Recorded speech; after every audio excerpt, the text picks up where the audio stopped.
Dans cette vidéo, je vais vous montrer comment construire un programme avec Scratch. Il faut savoir dans un premier temps qu'avec Scratch, on construit des scripts. Un script est composé de blocs d'instructions. Ces blocs d'instructions sont classés par catégorie. Ceux-ci sont affichés sur la palette des catégories de blocs d'instructions sous l'onglet Code, à gauche de la fenêtre de Scratch.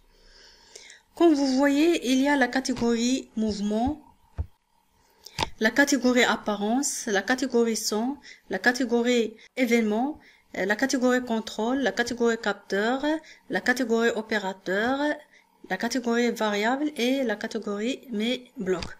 Vous pouvez même ajouter d'autres catégories de blocs d'instructions en cliquant sur le bouton Ajouter une extension. Vous voyez afficher l'interface Choisis une extension. Vous pouvez cliquer sur l'extension que vous voulez afficher sur la palette des catégories de blocs d'instructions. Je clique par exemple sur la catégorie Silo. Comme vous voyez, cette catégorie est ajoutée sur la palette des catégories de blocs d'instructions.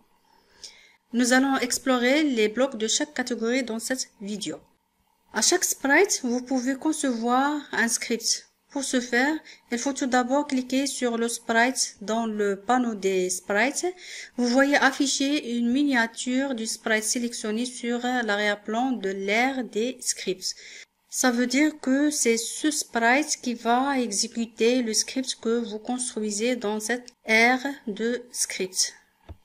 Pour concevoir un script, il faut glisser des blocs d'instructions dans l'ère des scripts et les superposer l'un sur l'autre comme vous le voyez dans cet exemple. Pour exécuter un script, il faut cliquer sur les blocs d'instructions qui le forment.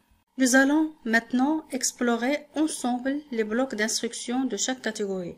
Je commence par la catégorie Mouvement. Ce premier bloc avancé de départ permet de déplacer le sprite vers l'avant si la valeur est positive ou vers l'arrière si la valeur est négative. Je prends par exemple 200 pas et je clique sur le bloc pour l'exécuter. Vous voyez que le sprite est avancé en avant.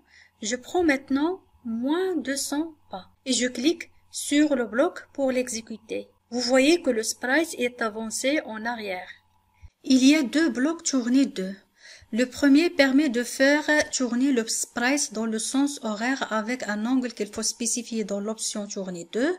Et le deuxième fait tourner le sprite dans le sens inverse de l'horaire avec un angle qu'il faut spécifier dans l'option tourner 2. Je vais tester les deux blocs avec un angle de 60 degrés. Donc, je prends le premier. Quand je l'exécute, vous voyez que le sprite est tourné dans le sens des aiguilles d'une montre. Je saisis 60 degrés dans le deuxième bloc et je l'exécute.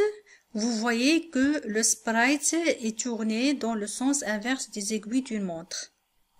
Le bloc aléa permet de déplacer l'objet sprite à une position aléatoire ou à l'emplacement du pointeur de la souris ou d'un autre objet sprite. Donc, je clique sur la flèche vers le bas. Vous voyez toutes ces options. La première permet de déplacer le sprite à une position aléatoire.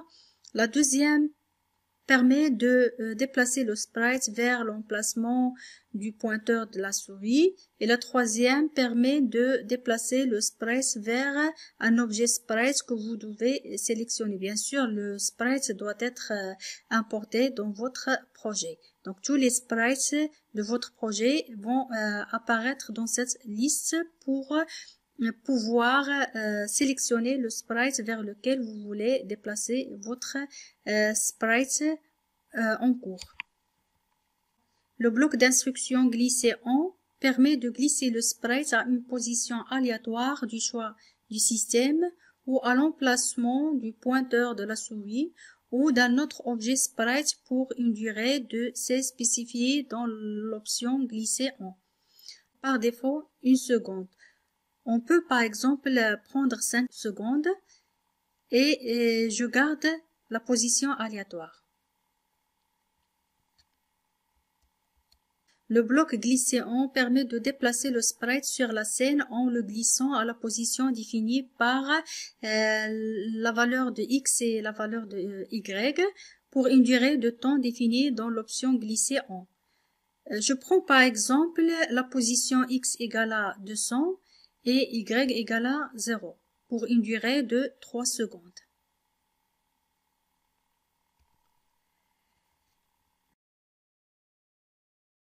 Le bloc s'orienter A permet de diriger le sprite dans la direction déterminée.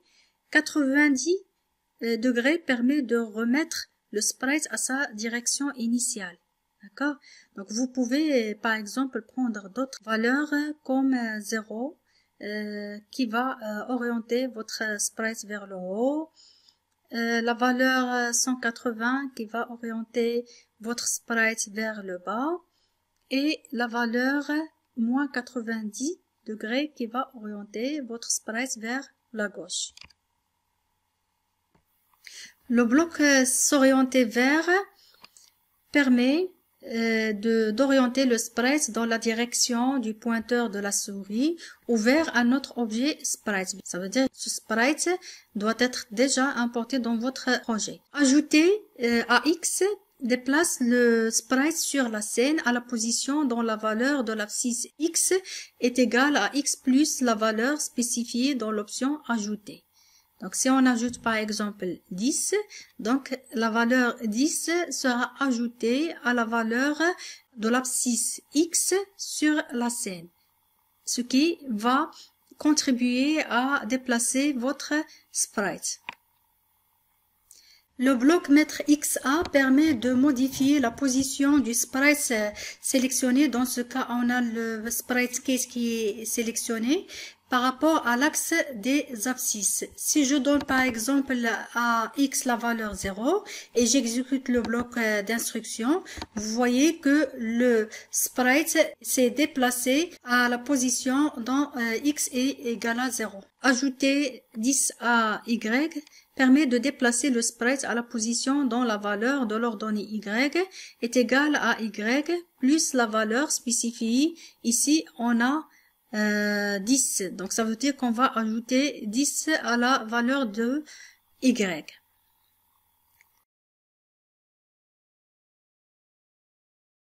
Le bloc mettre YA permet de modifier la position du sprite par rapport à l'axe des ordonnées. Si je donne par exemple à Y la valeur 0, vous voyez que le sprite sélectionné est déplacé vers la position dont Y est égal à 0. Rebondir si le bord est atteint permet de faire tourner l'objet sprite dans la direction opposée lorsqu'il touche le bord de la scène.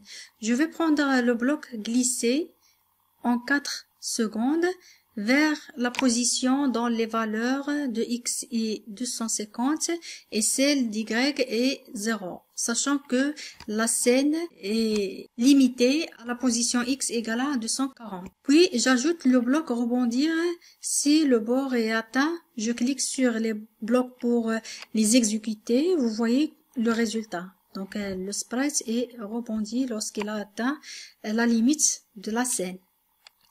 Le bloc fixer le sens de rotation fixe le sens de rotation du sprite. Abscisse X permet de renvoyer la valeur de l'abscisse X de la position de l'objet sprite sur la scène. X prend les valeurs comprises entre moins 240 à 240. Le bloc ordonnée Y permet de renvoyer la valeur de l'ordonnée Y de la position du sprite sur la scène.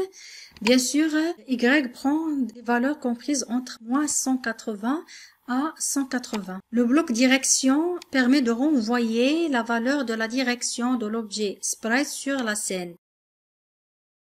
Dans la vidéo prochaine, nous allons aborder un exercice dans lequel nous allons tester des blocs d'instruction de la catégorie mouvement et explorer des blocs d'instruction des catégories stylo et contrôle.